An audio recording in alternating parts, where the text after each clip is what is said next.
Mask पहन के और बाहर के खान पीन पे ध्यान रखें।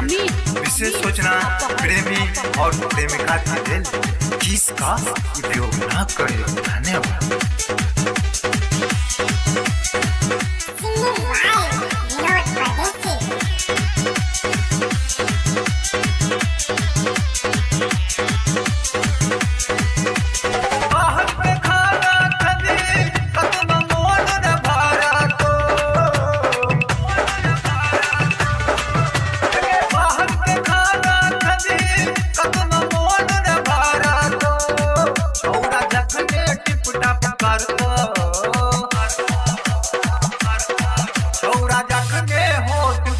कोरोना वायरस घुसतो गछौरा नखने चिमनी फूकतो कोरोना वायरस घुसतो बाहर के खाना खदी कतनो मोन न भरतो के बाहर के खाना खदी कतनो मोन न भरतो छौरा जखने टिप टप करतो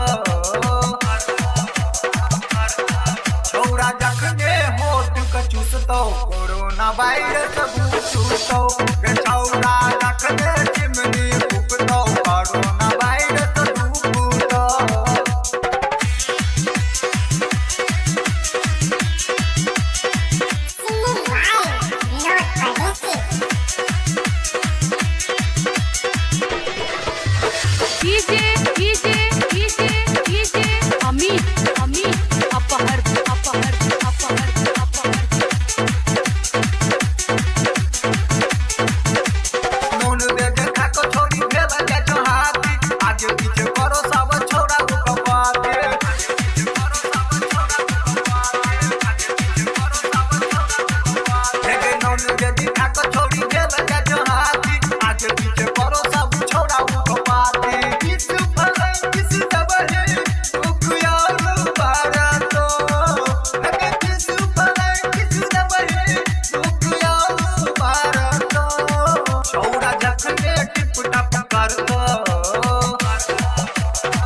कोरोना वायरस घुसतो गछौरा नखने चिमनी फूकतो कोरोना वायरस घुसतो।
कोरोना वायरस घुसतो गछौरा